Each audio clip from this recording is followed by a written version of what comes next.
Film की शुरुआत एक लड़की को दिखाने से होती है जो नर्स थी। अपना काम खत्म करने के बाद वो अपने घर की तरफ लौट रही थी। वो जब लिफ्ट में गई अपने फ्लैट में जाने के लिए तो एक हेलमेट पहना इंसान भी लिफ्ट में चढ़ जाता है। लिफ्ट जैसे ही तीसरे फ्लोर पर रुकी, दोनों ही यहाँ उतर गई। तब वो नर्स अपने फ्लैट में और हेलमेट वाला आदमी उसके पास ही वाले फ्लैट में चला जाता है। अंदर आने के बाद नर्स अपने दोस्त से बात करने लगी। वो उसे बता रही थी कि मेरे साथ वाला पड़ोसी मुझ पर नजर रखता है। बात करते करते नर्स का ध्यान सामने गया जहाँ एक शर्ट पड़ी थी जो कि उसकी नहीं थी। उसे शक था कि ये जरूर साथ वाले पड़ोसी ने रखी है, इसलिए वो गुस्से में उसके फ्लैट के बाहर जाकर धमकाने लगती है कि मुझे पूरा यकीन है मेरे जाने के बाद तुम मेरे फ्लैट पर आते हो। मैंने इस वजह से अपने फ्लैट में कैमरा भी लगवाया हुआ है और अब देखना मैं पुलिस को कॉल करके बुला रही हूँ। अब शक की बुनियाद पर नर्स ने सच में कैमरा लगवाया हुआ था, पर अभी उसने कैमरा की रिकॉर्डिंग चेक नहीं की थी। उसे धमकाने के बाद नर्स जब अपने फ्लैट में आई तो कोई उसके दरवाजे पर दस्तक देता है। वो जब चेक करने बाहर गई तो कुछ दूर से आवाजें आ रही थी। तभी नर्स बेध्यानी में अपना फ्लैट खुला ही छोड़कर चेक करने चली जाती है। वहाँ उसे छोटी बच्ची मिली। नर्स कहती है, बेटा इतनी रात को यहाँ क्या कर रही हो, जाओ अपने घर चले जाओ फौरन। जिसके बाद नर्स वापस अपने घर आ गई। कैमरा की रिकॉर्डिंग चेक कर ही रही थी कि तभी उसे अपने पीछे से किसी की आहट महसूस हुई। उसने जैसे पीछे मुड़ के देखा, वहाँ वही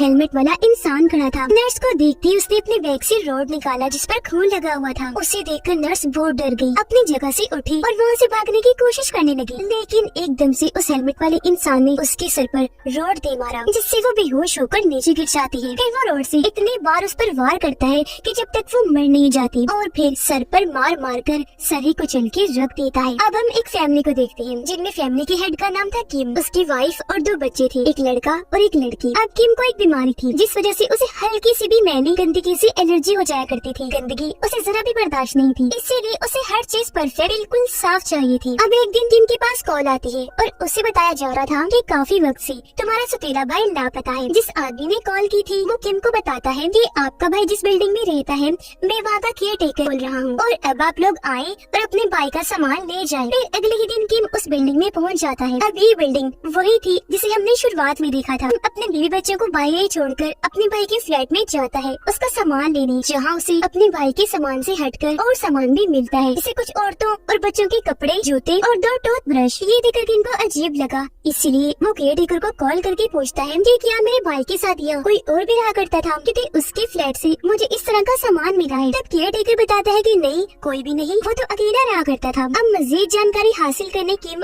आसपास के लोगों के फ्लैट्स में जाता है। यहाँ वो एक बड़ी अजीब चीज नोटिस करता है कि हर किसी की बेल के पास अजीब तरह के निशान बने हुए हैं। इस बारे में लोगों से बात करके उसे पता चल जाता है कि ये निशान किस मकसद के लिए बनाए गए हैं। ये निशान दरअसल घर में कौन कौन रहता है इस बारे में बनाए गए हैं, यानी कितने आदमी है, कितनी औरतें और कितने बच्चे हैं। उसके भाई के फ्लैट के बाहर भी इस तरह के ये निशान बने हुए थे। बाहर गाड़ी में किम की फैमिली जब बैठी थी तो एक दुकान पर गेम देखकर बच्चे गेम खेलने की जिद करते हैं। अब क्योंकि ये नई जगह थी इसलिए उनकी मॉम उन्हें मना कर रही थी, पर जब बच्चे बात नहीं मानते तो वो जाने देती है और खुद अपनी मॉम से कॉल करने लग जाती है। अब कॉल काटने के बाद जब उसने बाहर देखा तो बच्चे वहाँ से गायब हो चुके थे। वो बहुत घबरा गई, जल्दी से बाहर आकर हर जगह अपने बच्चों को ढूंढने लगती है। उन्हें ढूंढते हुए जब वो अपनी गाड़ी के पास आती है तो देखती है कि बच्चे एक पागल आदमी के साथ उनकी ही गाड़ी में बंद है। वो गुस्से में उस आदमी को गाड़ी से बाहर आने का कह रही थी, लेकिन वो तो उससे बहस करने लगा। उसे परेशान देखकर एक पड़ोसी औरत यहाँ पर आई जिसका नाम जूही था और वो उसके साथ मिलकर उस पागल आदमी को गाड़ी से भगा देती है। इतनी ही देर में यहाँ किम भी आ चुका था और जब वो देखता है कि इस औरत जूही ने मेरी फैमिली को बचाया है तो वो उसका शुक्रिया अदा करता है। अब जूही इस फैमिली को अपने फ्लैट में लेकर जाती है और इन्हें कॉफी पिलाती है। वो किम से पूछती है कि आप लोग तो काफी पैसे वाले बड़े लोग लगते हो, तो यहाँ इस तरह की जगह पर क्या करने आए हो? तब किम बताता है कि इस बिल्डिंग के एक फ्लैट में मेरा भाई रहता है। अब किम के भाई का नाम सुनकर जूही इनके साथ अचानक ही अजीब सा बर्ताव करने लगती है और जबरदस्ती इन्हें अपने घर से निकालने लगी। हालांकि किम उससे बात करने की कोशिश भी करता है कि क्या हुआ, कोई मसला है, आप अचानक हमसे ऐसा बर्ताव क्यों करने लगी? तब वो बस इतना ही कहती है कि आप अपने भाई को समझाएं, क्योंकि वो मुझ पर और मेरी बेटी पर नजर रखता है, हमें बहुत परेशान करता है। अपने भाई के बारे में इस तरह की बातें सुनकर किम फैसला करता है कि मैं कुछ दिन अपने भाई के फ्लैट में ही रहूंगा ताकि सच्चाई जान सकूं। वो अपने बच्चों को अपनी वाइफ के साथ घर भेज देता है। कुछ देर के बाद हम उसे अपने भाई के फ्लैट के वॉशरूम में देखते हैं। अचानक ही उसे अजीब सी आवाज आई। वो जब चेक करने बाहर आया तो वहाँ कोई भी नहीं था। उसे अजीब लगा, कॉल करने के लिए वो जैसे अपना कोड चेक करने लगा तो देखता है कि मोबाइल वहाँ से गायब है। वो सोचता है कि मेन दरवाजा तो लॉक है, फिर अंदर कौन कहाँ से आया होगा, इसलिए मेरा मोबाइल चुरा लिया। इस सोच के साथ वो पूरे फ्लैट को चेक करने लगा, जहाँ तभी उसे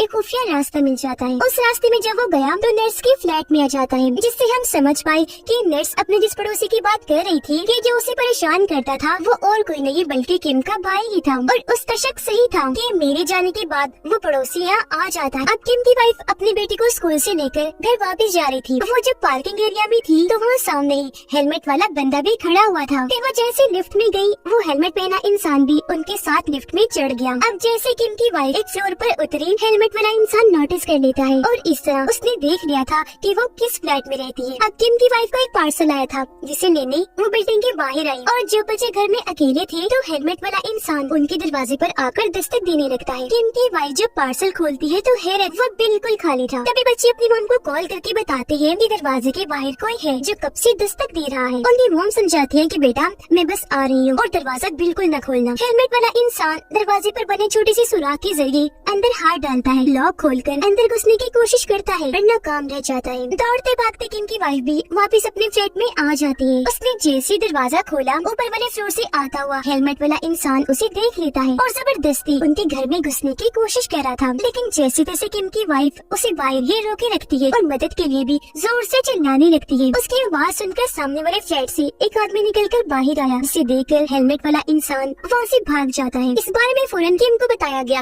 वो भी आ गया और जब पुलिस यहाँ आई तो बिल्डिंग के कैमरास को चेक किया गया, जिससे पता चला कि वो हेलमेट वाला आदमी बस किम की वाइफ का ही पीछा कर रहा था और किसी को उसने देखा तक नहीं। ये जानकर किम को हैरत हुई और वो पुलिस को कहता है कि अगर ऐसा है तो मेरे ख्याल से वो हेलमेट वाला इंसान मेरा सुतेरा भाई ही है। इसके बाद किम अपने वकील के पास गया और इनकी बातों से हमें पता चला कि वो सुतेरे भाई कैसे थी। दरअसल उसके सुतेरे भाई के मॉम डैड ने किम को गोद लिया था और हैरान करने वाली बात ये थी कि उसके मॉम डैड ने अपने बेटे की बजाय अपनी सारी जायदाद किम के नाम कर दी थी, जबकि उसके सुतेरे भाई को कुछ न मिला। हालांकि वो अपने मॉम डैड का असली बेटा था। अब उसके डैड ने ऐसा इसलिए किया क्योंकि जब किम और उसका सुतेला भाई छोटे थे तो उसके भाई पर ये इल्जाम लगा था कि उसने एक लड़की के साथ बुरा सलूक किया। अब यहाँ किम जानता था कि मेरा भाई बेकसूर है, लेकिन फिर भी वो झूठ बोल देता है कि हाँ इसके ऊपर जो इल्जाम लगा है वो सच है। सच में इसने उस लड़की के साथ बुरा सलूक किया था। अब किम ने ऐसा इसलिए किया क्योंकि उसके सुतेले भाई को एक बीमारी थी जिस वजह से उसके दिल पर लाल निशान बन जाया करते थे और क्योंकि किम को भी ये मसला था कि उसे गंदगी इस तरह की चीजें पसंद नहीं थी, इसीलिए वो अपने भाई को पसंद नहीं करता था और उसने झूठ बोला। और बस तभी से उसके डैड भी उस पर गुस्सा रहने लगे थे। उन्होंने उसे घर से भी निकाल दिया था और यही वजह थी कि उसके नाम कोई जायदाद भी नहीं लगाई। तो अब किम को लगता है कि ये सब मेरा भाई मुझसे अपना बदला लेने के लिए कर रहा है, मेरी फैमिली को परेशान करके। वकील से मिलने के बाद वो वापस अपने फ्लैट में आ गया। देखता है कि किसी ने उसके बेल पर भी वही निशान बना दिए थे जैसे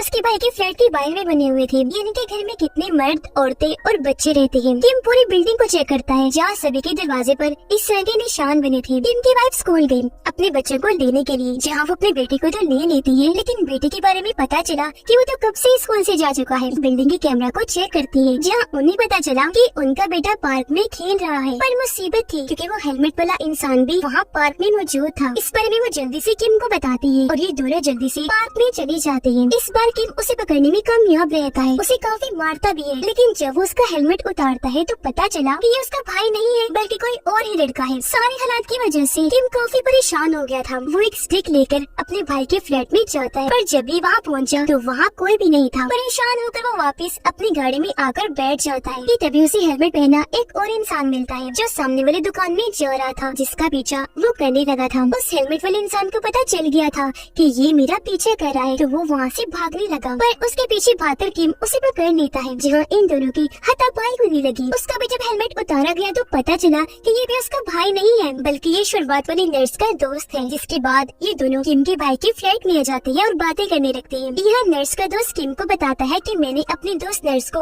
अपना क्रेडिट कार्ड दिया था, वो तो काफी महीनों से लापता है, लेकिन मेरा क्रेडिट कार्ड मुसलसल बहुत ज्यादा इस्तेमाल हो रहा है। ये दोनों बात कर ही रहे थे कि तभी किम की नजर बाहर गई, जहाँ पर हेलमेट वाला इंसान उस खुफिया रास्ते के पास ही खड़ा था। ये दोनों जल्दी से भागकर उसका पीछे करते हैं और नर्स के फ्लैट में आ जाते हैं। ये दोनों जब उसे ढूंढ रही थी तो तभी किम को अलमारी में नर्स की लाश मिलती है जो खून में लथपथ प्लास्टिक शीट में लिपटी हुई थी। वो आकर फौरन किम के ऊपर गिर जाती है, जिससे वो काफी डर गया, चिल्लाने लगता है। उसकी आवाज सुनकर नर्स का दोस्त वहाँ आ गया और जब उसे पता चला कि मेरी नर्स दोस्त मारी गई है तो वो काफी दुखी हो गया। लेकिन तभी पीछे से हेलमेट वाला इंसान उसकी कमर में चाकू घुसा देता है, जिससे वो काफी जख्मी हो गया। पर अगले पल हेलमेट वाला इंसान उसके सर पर जोरदार वार करके उसकी जान ही ले लेता है, जिसके बाद अब वो किम के पीछे पड़ जाता है और रॉड से लगातार उस पर हमला करने लग गया था। किम भी इस दौरान चाकू लेकर उसके पीछे पड़ गया था। भाई फिर अचानक ही एक दो रॉड किम को लगे भी, लेकिन फिर भी उसने बचते बचाते उसे पकड़ ही लिया और इन दोनों की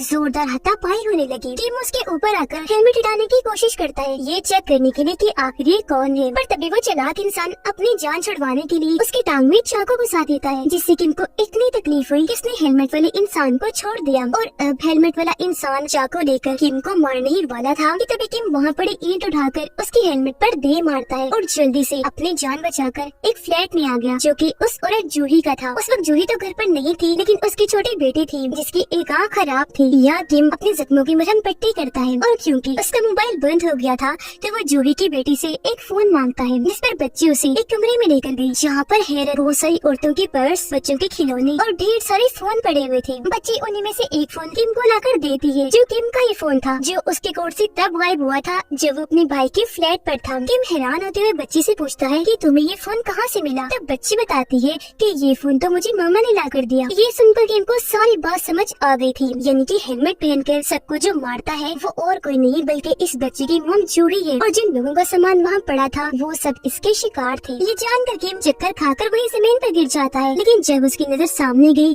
तो उसे अपने भाई की लाश दिखती है, जो भी खून में लथपथ थी, बिल्कुल नर्स की ही लाश की तरह। इससे पहले कि वो कुछ करता, हेलमेट पहने जूही भी यहाँ आ जाती है और किम के सर पर जोरदार रॉड से हमला कर देती है, जिससे वो बेहोश हो गया। उसे मरा हुआ समझकर जूही उसका सारा सामान ले लेती है। उधर किम की वाइफ अपने सामान की पैकिंग कर रही थी, क्योंकि वो अपने बच्चों को अपनी मॉम के घर अमेरिका भेज रही थी। बिल्डिंग के बाहर हम जूही को देखते हैं, जो अपनी बेटी के साथ किम की वाइफ के फ्लैट में ये जा रही थी। गाड़ी में बैठकर किम की वाइफ को याद आता है कि मैं तो दवाइयाँ लेना भूल ही गई, तो इसलिए वो दवाइयाँ लेने वापस से फ्लैट में आ गई। दवाइयाँ लेकर वो जाने ही वाली थी कि तभी उसके पास किम की कॉल आई, क्योंकि वो जिंदा था, उस वक्त बस बेहोश हुआ था। वो अपनी वाइफ को सारी सच्चाई बता देता है कि वो हेलमेट पहना इंसान कोई आदमी नहीं बल्कि औरत है, और वो भी और कोई नहीं बल्कि जूही है। इसीलिए तुम जल्दी से फ्लैट खाली करके फौरन वहाँ से निकलो, क्योंकि वो वहाँ ही आती होगी। अब इससे पहले कि उसकी वाइफ वहाँ से भाग पाती, जूही वहाँ आकर रॉड से उस पर वार करके बेहोश कर देती है। फिर जूही जाती है पार्किंग एरिया में, जहाँ गाड़ी में उनके बच्चे बैठे थे। वो बच्चों को दरवाजा खोलने का कहती है, पर वो समझदार थी,